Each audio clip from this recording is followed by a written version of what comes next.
Welcome back, everybody. I'm Jay. He's Maddie. This is Yankee and the Brits Wildcard Weekend Saturday show. And Maddie's coming to you from Colombia.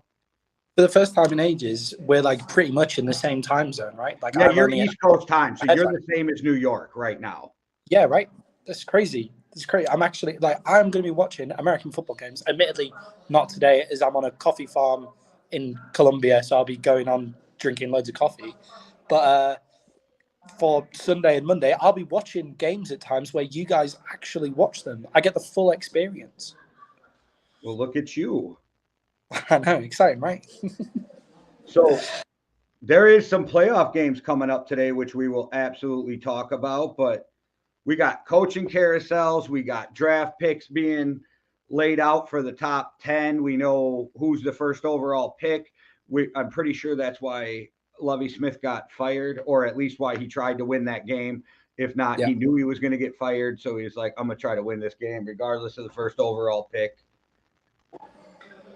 Yeah, he was already like I feel like the way that they went about winning that game as well, the fact that they needed the 2 point conversion to win the game, um, is a sign that he probably knew he was getting fired. So the first round pick didn't really mean anything to him afterwards. And it makes so much more sense now because I was watching the TV while that was happening. And I was like, he must be getting fired. Like he either knows or has just signed his resignation note, like by going for that 2 point conversion. Well, I will say this is my opinion, and the Bears have the number one pick. And if they are smart, they will trade Justin Fields and draft a quarterback who can throw. I like you see. You look at. I don't necessarily disagree with you. I think the issue stems from the fact that we don't really know. Like at least you know what Justin Fields is in the NFL, and you can definitely you can build a successful. You can build a successful offense around Justin Fields. You can see if he can improve his throwing and stuff like that. It's not a complete unknown. And the problem with Bruce Young is the fact that he's small. And as much as I'm all for all body shapes and sizes being at the QB position, recent stuff has shown that small quarterbacks get injured as much as we thought they would do, and therefore don't necessarily work as well. But Justin Fields has also had Running that injury. quarterbacks have proven again that they get injured too. Like Lamar's out, Kyler's out. Like we can go down the list of Yeah, Justin Field. Fields was injured since week 8. I totally get where that's coming from. Obviously, I just see Justin Fields' talent, and I think if you're the Bears, your roster is more than a quarterback. Whatever quarterback the Bears pick is in for a shitty time, and that's never good for the quarterback. So you may as well have Justin Fields gives their offense a certain level. Like the ceiling for Justin Fields is relatively high because he can run the ball. At least they know they're going to have one next to unstoppable part of their offense. And Justin Fields has a cannon for an arm. He's made some incredible throws. It's just about making the easy stuff now He for can't Justin throw to a Fields. covered guy. Well, right. That exactly. That's what I'm saying. But the stuff that the easier completions, short, mid-range completions, when the guy's covered, obviously, if they use this first-round pick, trade back, pick up talented wide receivers, pick up, really solidify the offense, and then they've got how much money have they got in free agency? 100 and some million, but that's without 100. signing anybody who's on their team, and most of their team are free agents. Yeah, how many people would they sign? But at least they have that opportunity. Well, even if you just sign your depth players back, you're talking 30, 40 million, right? Yeah, they've still got around 80 Oh, to they're 100 still going to million. have the highest. Yeah.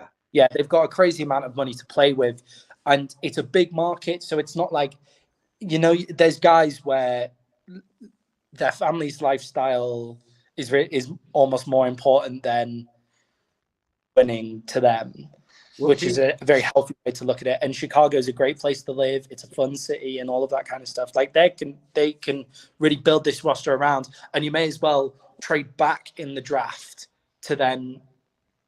to accrue more players. If you think he's a franchise quarterback, otherwise you move now. And I hear people go, well, he throws a good long ball. Well, kind of, but the best deep ball throwers in the league are just strong arm guys who throw it high and long and let their receiver run under it. It's not the hardest throw.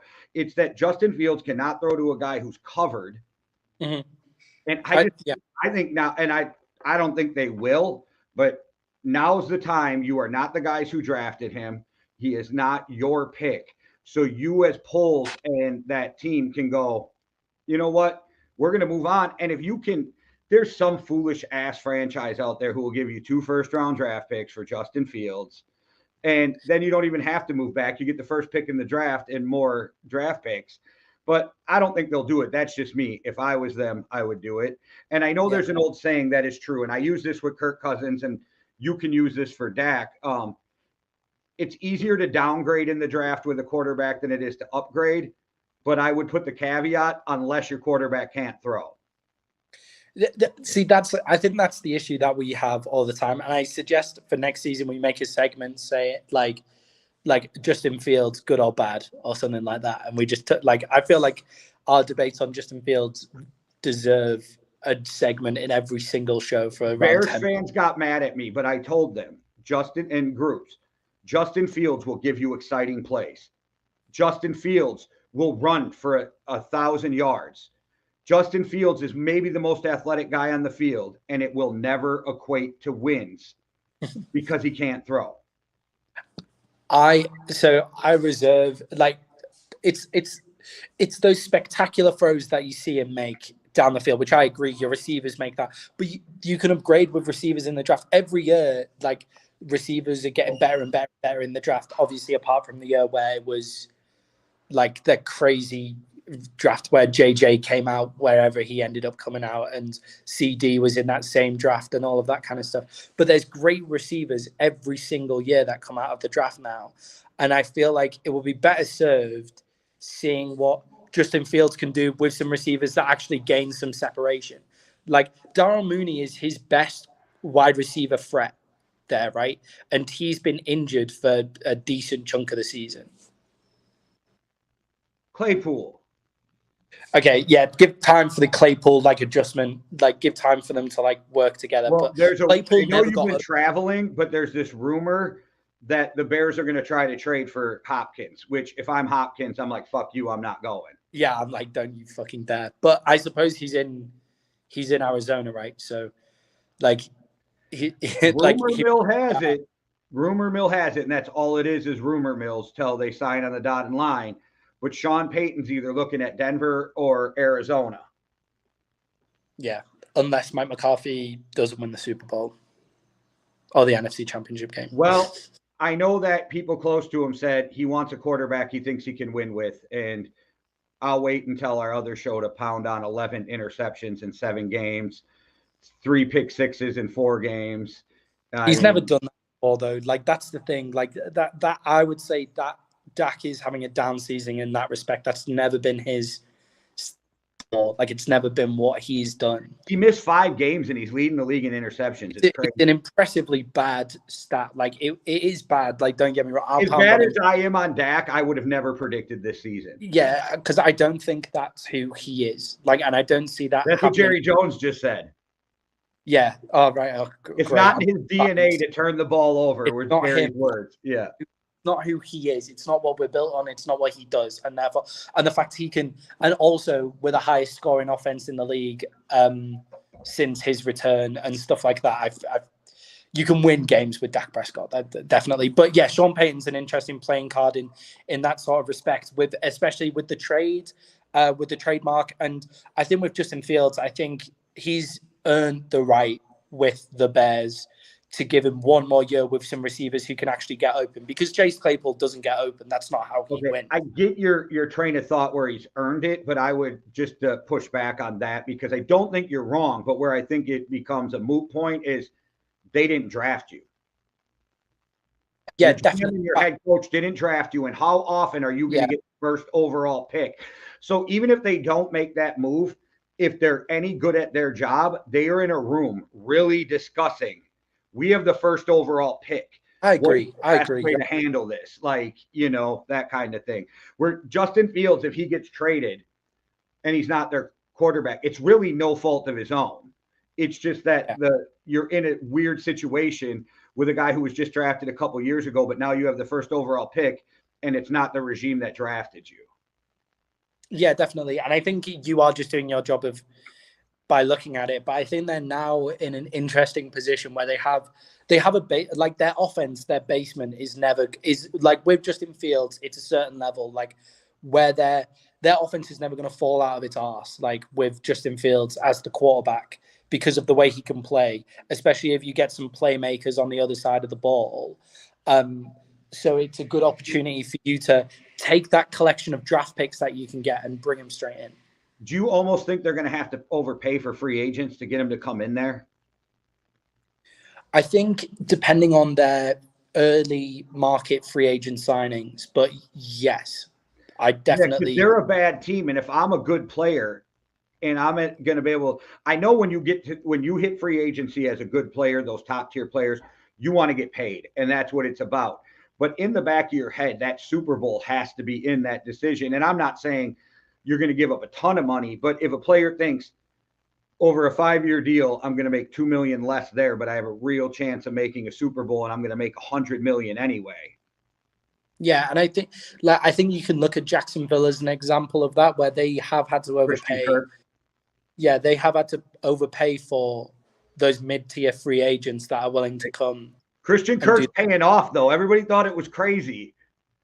I still think the deal is crazy. Like, the deal is fucking crazy, but he's doing such a great job, and that could just be the coming of age of Trevor Lawrence. Like that's all that Trevor Lawrence needed, like one reliable wide receiver. And again, that's where Peterson came in and he identified what they needed, and they paid whatever it took to get it for his young quarterback. Yeah, I mean, I think the Bears kind of fucked Justin Fields by hiring Eberflus already. Like, I think we talked about that. Yeah, it's already too late. Like on that phase of things, it's already too late. So I think because you know that with Eberflus's coach, it's really important that his defense looks great, and the Bears are going to revert back to Bears DNA, which is what they shouldn't do, and they're going to use all of those draft picks on defense, which means Justin Fields is going to be fucked. And there's nothing out of that.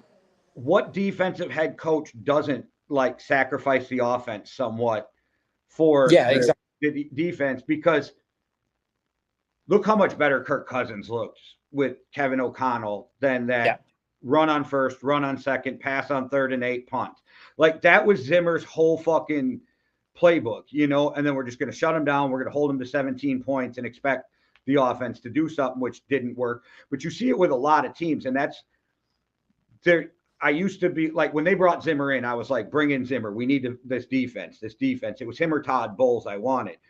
As watching Zimmer, I grew to think you want an offensive head coach, because if you have a defensive head coach and a good offensive coordinator, your offensive coordinator just gets stolen every year to be a head coach.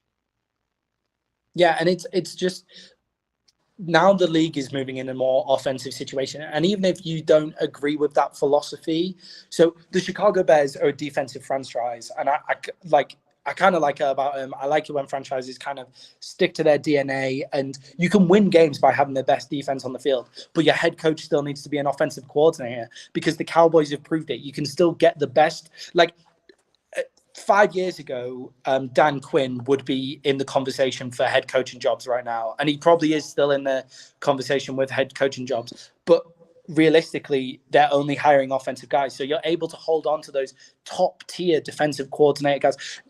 Nobody else would have hired Eberflus. If you hired Eberflus as your defensive coordinator, nobody else would have hired him as their head coach. Right. So you would have him and an offensive coordinator. So and the only defensive coach that I can think of that really works is Mike Tomlin, but he doesn't coach the defense or the offense. He just stays the head coach. Yeah, exactly. I think there is I think that's where, and I'm going to put some praise on Mike McCarthy's name right now, but I think that's where he can kind of like hang his hat on, like where he's the head coach and like he runs that coaching staff, which means you can have Kellen Moore, who's producing the highest levels of offense, like the highest scoring offenses in the league a few years running now. And you can have Dan Quinn, who's as much as like, and it's an interesting talking point and we'll talk about it later, but that defense is elite in like in certain situations, that defense is elite. You can have both of those guys, and you can have Mike McCarthy like running over it all. I think that's a good coaching. And if Kellen gets poached, McCarthy can still run that offense, bring in another guy, teach it to him, that kind of thing. Mm-hmm. Yeah, you've got to think that there's like, it's Kellen Moore's offense, but Mike McCarthy's got wrinkles in it, definitely. And that Mike McCarthy knows that playbook so much that he can just keep Kellen Moore's thing. So it works really well. So I think the Bears have screwed it by hiring Eberflus already. But if they were to make this better, for me, you want your whole organized, like you give Justin Fields one more year, you see what he can do with those weapons. And if it's still shit and he still can't throw, then you're still going to be in a pretty solid position to get a decent quarterback at some point. I threw out this crazy idea that nobody would do because you're trying to win now. Draft a quarterback, number one, whoever you decide it is. Give Fields that one more year. If he balls out, trade your first overall quarterback that's sitting on your bench for a year. If not, somebody's going to trade you for Fields because it's such a quarterback needy league, and move on with your guy. Yeah, and you can trade. Yeah, I like the idea. I just think how many it would never work. Yeah, it's like how many picks can you accrue for that first overall? Like, what did San Francisco? Are people really thinking though that there's I think this is a good quarterback class, but I don't think it's a top 5, top 10 heavy quarterback class at this point. Maybe I'll change my mind when we get more into the offseason. I need to watch the film, but I think there's Bryce Young, isn't there? That's the one guy that you look at and go, right, okay, yeah, he's ready to come in. Why am I spacing his name? The kid the man from Georgia. Oh, 25-year-old quarterback. I'm spacing his name. But anyway, why do people really think he's a first-round pick? No, he's not at all. Not even a chance. He's Brandon fucking Whedon. Yeah. Like, he's Brandon Whedon. He's a 25, 26-year-old guy coming into the draft who was really good in college. But I watched some of his games, and I did not see NFL quarterback. He's playing in it. He, like, that TCU game. Yeah, there you go. That TCU game is such a lie. Like, TCU had their Super Bowl the week before. Georgia outclasses them in every single position on the pitch, apart from maybe quarterback. Like, when I looked at Duggan, I saw more potential in Duggan than I did in Bennett. Yeah, I see it. Like, I'd prefer to have Duggan over Bennett. That's the reason. CJ Stroud is like a guy that's going to go. CJ Stroud is a first overall pick, but you have that Ohio question with him straight away. He is so weird to me. Like, because I told you, I think he could be the Ohio quarterback to break the mold, but everybody's so wide fucking open. I don't know if he can throw to a cover guy, and it's not his fault. It's not his fault that his guys are that wide open. So I don't know what to truly think of him, but he proved more in those last couple of games that he can use his legs more than you thought he could, which was impressive. Like, he's your standard pocket quarterback, but in those last few games, he proved he can move and run. Yeah, definitely. He can. He's definitely a dual threat quarterback that can do. He can do everything. It's what level can he do it at? Can we see? Right. Can we see what he can do at that level? Which makes him like he's going in the first round. There's no way that he's falling out of the first round because you see that in him where he can do everything. So a team that's quarterback needy, Texas, now that they're second overall rather than first overall, they may take a CJ Stroud. Teams like that, which are really like Davis Mills has a great career as like either like a quarterback who can come in and run any offense, like a backup quarterback who can come in and run any offense. But if you've got the second overall pick and you're the Texans, you take like a CJ Stroud like guy, right? So, but Bryce Young is the only guy. But the question is and like Sean Payton said in an interview recently, we've recently gone away from being obsessed with size in certain positions, and it's not really worked out as well as we thought it would. Like, that's the guy who coached Drew Brees, but okay. Yeah, but Drew Brees is still like 6'2". Like, right. I thought he was 6 foot, but okay. Either way, yeah. Or 6'1". Yeah, Drew Drew Brees is small because of the guys who are around him, Right. but like Kyler Murray is my height. Like, you know, like that's where he's different. It's like if you have a Drew Brees who's an elite reader of the position, and Kyler Murray plays amazing football when he's on the field. Russell Wilson has recently shown that he needed that certain thing, like without his mobility, he's not necessarily like Russell Wilson is trying to win from the pocket when he can't look over the top of the offensive line. I'm actually now convinced that, and I'm not to discredit because I agree what you're saying, but those last 2 games convinced me Nathaniel Hackett was the fucking problem. Yeah. Like I feel very vindicated about those last 2 games. I do feel good, but like still, Russell Wilson should have been better anyway. And a lot of the problem came from he was trying to win in the pocket, which is probably a Nathaniel Hackett problem. Like Nathaniel Hackett was probably saying, "Stop bootlegging out, win from the pocket." When it's like, no, you've got Russell Wilson. Like he's 6 foot, but the guys in front of him are all 6'6". Like he can't look over the top. Like it's not. I think that's where Peyton ends up. If he doesn't end up in Dallas, I think he ends up in Denver. I think it would be a great move for him. It would make a lot of sense. But the owner said, we want to hire a CEO as a coach to run the whole organization. Yeah, that was a message to Sean Payton. Come in here and the whole thing is yours. How many coaches can do that? That's Sean Payton, isn't it? Or like, because I would disagree. Like I would say Bill Belichick, like the showing has been that Bill Belichick can't do that. Bill Belichick needs that offensive coordinator to take control of the offense. Like, well, they're looking to hire one. I think it's going to be Bill O'Brien. I said Bill O'Brien at the start of the season. I don't know why that didn't just cross more people's minds. It was like Bill O'Brien has been a head coach of a team where that made Deshaun Watson like look like the top 5 quarterback in the NFL. Look what he did with Penn State after all that horrible stuff came out about the Paterno people, right? Like the Sandusky stuff. He walks into Penn State. He got Penn State back in track. He had them winning. He went to the Texans. He wasn't a great GM. That was where it went wrong. That was the Texans. Yes. He wasn't a great GM either because he has that New England state of mind where it's my way or the highway. And a GM can't do that. A coach can get away with that because then the players can go to the GM and say. He thought he could get rid of Tunsil, his tackle, and still be okay. That didn't make sense to me. He got rid of Tunsil and D-Hop. Like it just didn't make any sense. Like it looked like he was on his final warning and decided to just go into self-destruct instead. Like just went like, right, well, fuck you then. I'm going to destroy your whole organization for a while. Well, man, maybe he leaked the Deshaun Watson stuff. Oh shit! Just to really drive it in there. Oh, should we talk some of these 2 games tonight? Yeah, let's do it. All right. Where would you like first off, we have the game. I'm excited for both these games tonight. Super excited for both these games. But I really want to see this game. So we have the Seahawks at San Francisco, with San Francisco 9.5-point favorites in the playoffs.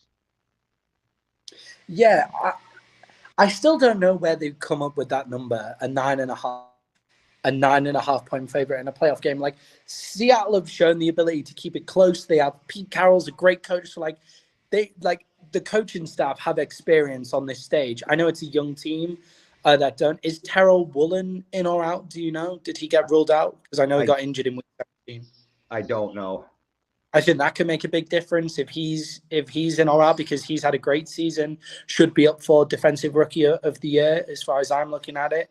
Him, Sauce Gardner, Aiden Hutchinson will probably get it with those 2 interceptions. But yeah, I like him. I just don't think he's the Rookie of the Year in the defense. But okay. If the Rookie of the Year goes to the best player, then it's not Aiden Hutchinson. But his stats don't lie. He's a leader of that team, and he had a great season. But yeah, Woolen was amazing. So he makes a big difference. But they look in week 17, Kenneth Walker was running the rock. Like that looked good. Like they had everything kind of flowing. The only issue is Geno Smith has kind of steadily regressed since the midpoint. So what are you thinking? Who you got? I think with that San Francisco defense with Geno Smith in the back and 2 rookie tackles. Although those rookie tackles have been great as well. Like the fact that they're starting 2 rookie tackles and their offense has been able to function is incredible. But when you've got the defensive line that the 49ers have, and then the linebackers that they can just bring out of nowhere, Geno Smith's going to be in trouble for the rest of the game. So give me the 49ers to win the game, but the Seahawks to be within 9 points. Okay. So, Seattle fans, you're going to win. You're moving on. You're going to Philly next week because Pete Carroll, 15-6 against the 49ers as a head coach. Geno, play your best. It's been proven that I've been saying it. You can throw on the 49ers. And we are getting some Seattle weather in Santa Clara, and it's going to be raining all game. Brock Purdy is a rookie, Mr. Irrelevant, who is going to have more pressure on him than he's ever had in his whole life. And who will be the victor in the upset of the week? Was that dramatic? I keep on forgetting. That was good. Yeah. All right, cool. Like the owners of the cafe looked around the corner just then, like being like, "What's going on?" Yeah, because like they don't speak any English, so they don't know that I'm doing like a podcast about American football or anything. They just know that I'm sat here talking to a phone. But then you just they heard the music and they're like, "He being serenaded." Hello, what? What's going on? Yeah, so they.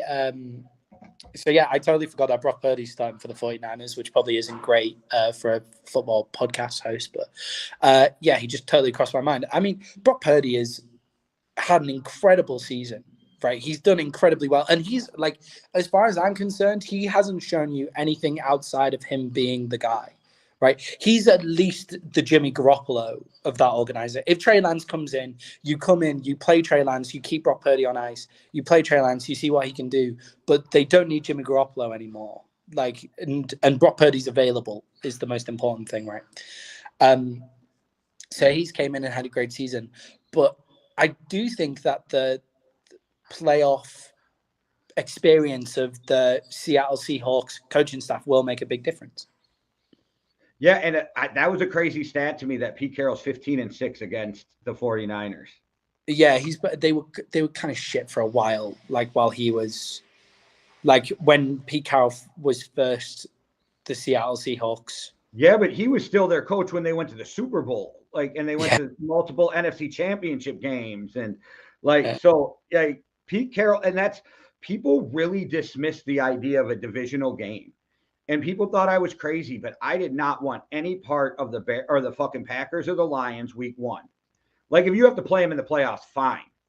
But, like, I didn't want them the first round of the playoffs. Like, do you really want it? Now, would you really want to see the Eagles the first round of the playoffs? Like, you guys know each other so fucking well. It can go either way. I wouldn't want to see the Eagles because they're a lot better than us anyway. But, yeah. Well, it's just not even that, though. Would you want to see the Redskins? Like, they know you inside and out, and it just takes one game for them to upset division opponent. Like, I don't know. Like, people really underestimate the fact that they're playing a division opponent.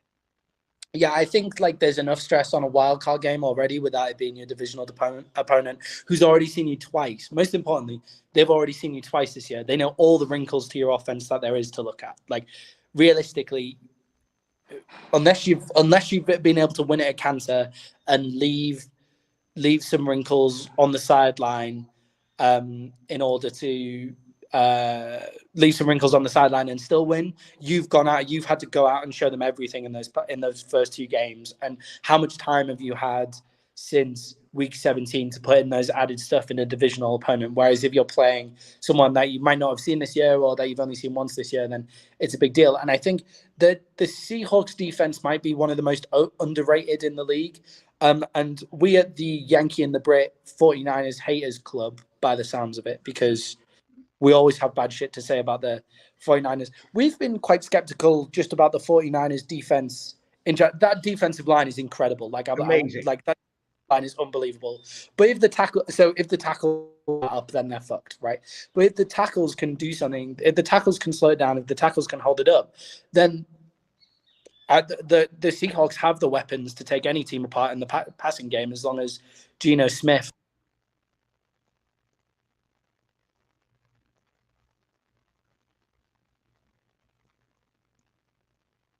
I just lost you. You're muted.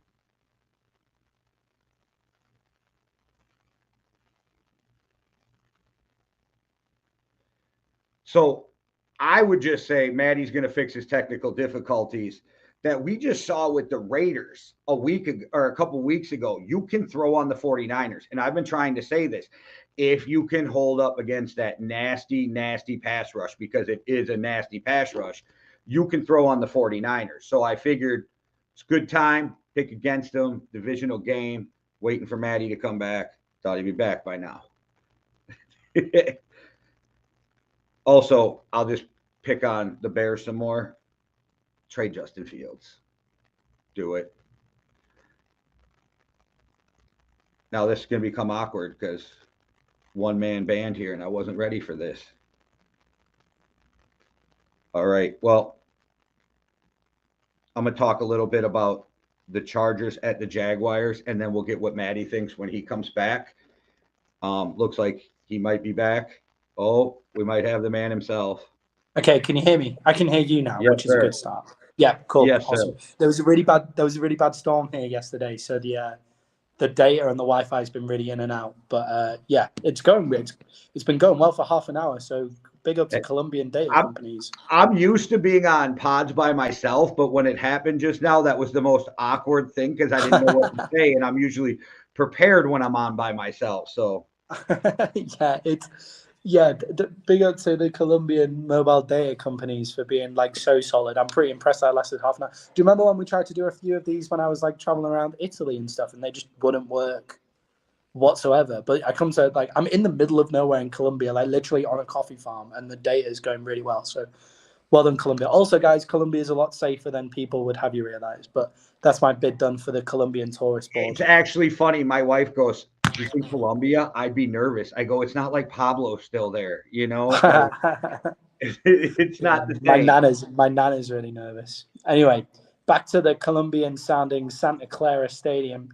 I feel like we bag on the 49ers a lot, but they are susceptible. And if Geno Smith with those weapons can play a solid and consistent game, then there's no reason why they can't win. Like I'll be surprised if it's over 9 points. Like very, very surprised. The Raiders proved it, and I had said it before. If you can hold up against that monster line, you can throw on the 49ers, and the Raiders proved it. Yeah, and do you know a great way to hold up against a monster line? Move, which Geno Smith can do, and run the ball. And they have one of the best running backs in the league. Watch. Kenneth Walker. The Seahawks are going to move that pocket. They're going to move the pocket so those rushers just can't tee off. Yeah, they just can't take Geno's head off like straight away. And with like, even in a situation where Geno's got pressure, I wouldn't feel a lot of hatred for him if he just lobs it up to DK Metcalf as well. And DK Metcalf goes and makes a strong contested catch. And then obviously, is Tyler Lockett's back now? Is he? Yeah. So he's making those short-term range routes really quick just to get the quick ball off, and then DK Metcalf further down the field. But most importantly, if they get that running game up and going, then it may be a long day for the 49ers defensive line in terms of chasing the ball. All right, well, let's talk the Jags and the Chargers. The Chargers at the Jaguars. This is the most disrespectful fucking line I've seen this weekend. The Chargers are favored by 2.5 in Duval. Get out of here. Jags win this game, hands down. Brian Staley needs to get fired. They need to start over with a head coach, and the Chargers are dead. Yeah, I mean, this is two teams that have – so, like, there are certain teams that have made the playoffs that are making the playoffs on a real downturn. So, obviously the Cowboys had a bad game against the Commanders. They didn't look right against the Titans either. It's not necessarily the downturn that I'm kind of talking about. I'm talking like it's not healthy into the playoffs. Sorry? It's not a healthy thing for your team to come limping into the playoffs. Definitely not. So the Giants, for example, the Giants had a real downturn in that second half of the season. They put up a good last game, but they had that they had a downturn as well. The Cowboys as well, coming in on a loss. But I think these two teams are two of the most improved teams from the start of the season till the end of the season. The Chargers have got a lot of their weapons back, and when you have Justin Herbert and weapons, that's going to be a big deal for you. Like that, and Mike Williams makes some circus catches, man. Like he is a monster. Is he playing though? He got injured last week. Did he get injured last week again? Yeah, he went down or was it the week before? But whatever it was, he was. I think it was the week before. He played last week. He played last week, but yeah, I think Mike Williams might be one of the most underrated. 2 to 3 weeks with a fracture in his back. Oh, so he's out. He's out until the Super Bowl at the best. Okay, so that makes a big difference. Well, anyway, I'm going to continue and say that he's one of the most underrated two men, like second wide receiver, like wide receiver two. He's one of the most underrated wide receiver twos in the league. But then the issue is on the other side you have Keenan Allen, who would also make a great wide receiver too. But at this age, is he your wide receiver one for the playoff? He's slow now. Yeah, for your playoff team, is he your wide receiver one? That's the question that you have to ask. Yeah. So, but most importantly, the Chargers also have a guy called Austin Eckler, who is he's the most underrated attacking weapon in the league, as far as I'm concerned, because he can do absolutely everything, and for some reason doesn't get put in the same conversations as Christian McCaffrey, and Delvin Cook was there a while ago. Like King Henry, like they have the same. He's not put in that same conversation, but the guy is one of the best weapons in the league. And not to mention they've got Justin Herbert. They've got Khalil Mack on that defensive line. It's a star-studded roster. You forget how great their offseason was at the Chargers. But with all that said, Jacksonville have made a team that play for each other, work incredibly well. They're a well-oiled machine behind Trevor Lawrence. Like when you look at their offense, it's like there's not a lot of big stars, not massive splash plays, but it works as a well-oiled team. And that defense is surprisingly good. So give me the Jacksonville What's the spread that you've got? 2.5. 2.5. The Chargers are favored. Okay. Give me the Jags and the money line on that one. I just think the Chargers, it's not been their year. Like they haven't had a smooth sail all the way through. And situationally, they're not good. Like situationally, they're rough. They seem to read every situation wrong every time on that. I think they have bad coaching. Box. Yeah, in that coaching box, the situation gets read wrong every single time, it looks like. And they still made the playoffs. They were banged up and a poor coaching staff, and they've still made the playoffs. And that's testament to how good this Chargers team is. And for them, every home game is a road game because like there's always more away supporters in the stadium. So they're playing 17 road games with a banged up team and poor coaching. And they're bad ownership. Still in the playoffs. And bad ownership. And they're still in the playoffs. Justin Herbert is like top 3 quarterbacks in this league, but you can't put him there because you can't get any, like we can't see it because of all the shots that go down with him as well. Yeah, it's I almost called them San Diego. The Chargers are they're a weird team. They're a weird team because you see the fact that they should be better than they are the last 3 years. Yeah. Yeah. And they're the 5th seed as well. Like it's not like they've just crept in. They have double-digit wins and are the 5th seed in the AFC, in a strong AFC. Like, and we still think they should be doing better than they are. That's where the Chargers are. That's where our expectations are of the Chargers. And that's it, because with the Jags, I thought they'd be good, but I think they're getting there a half a year early. Yeah. Because I thought it was going to be next year, but they put it on at the end of the year this year to sneak into the playoffs, win that division. And I think people are underestimating them because they're looking at that record and they're thinking about the old Jaguars and like Urban Meyer and that kind of stuff. And this ain't that team anymore. Yeah, I mean, they do play 6 games against the AFC South, which is a plus. But apart from that, they look like a solid team. Against the Cowboys, that was where you saw them at their best because the Cowboys didn't play too badly that game and still lost. Like they have a really well-run, well-structured, and well-coached team, and their organization is going from strength to strength. and their quarterback, Justin Herbert and Trevor Lawrence, are two of the same, like as far as I'm concerned. Very similar guys. Justin Herbert's probably more talented. Trevor Lawrence is more of a natural leader, is the way that I look at it. That doesn't mean that Justin Herbert isn't a leader or Trevor Lawrence isn't talented. It's just one or the other is better than the other ones. I do want to throw this out there. So Shug texted me this morning. He'll be on tomorrow for the show as usual, but he's got San Francisco and Jacksonville today. All right. Chargers and Jacksonville. Yeah, San Francisco and Jacksonville. All right. Yeah, it should be exciting. That's a much better matchup board as well. So the 49ers and the Seahawks and the Chargers. Why am I blanking? We just spoke about it. What just happened? The Chargers-Jacksonville game are two great matchup boards. I wouldn't want to watch the 49ers against... I wouldn't want to watch this the other way around. So the 49ers against the Jags. And I know that couldn't happen because... it's the NFC and the AFC. But, like, it just works out. It just works out well. Like, they're two really well-matched teams that... when you put them together, should make two great games. And they play very similar styles of play. There's a lot of interesting battles all over the field. All right. Well, I just want to throw this in everybody's ear who might tap in tomorrow also. Bills, as of right now, 13.5-point favorites. Vikings, 3-point favorites. Cincinnati, 8.5-point favorites. And the Cowboys, 2.5-point favorites. We'll see how all that changes before kickoff tomorrow when we do our show. But I just wanted to throw those out there so everybody knows where the point spreads are at going into this weekend. Yeah, go get some betting done, but do it responsibly, as always. Bet more than you have. Wager on the long shot. Fuck it. Go. No, I'm just kidding. Like, borrow money from a bookie, you know. Yeah. Steal money from your family. Yeah, that's got to suck if you're the mob because you don't have to do. They're pushing bookies out now that gambling's becoming legal.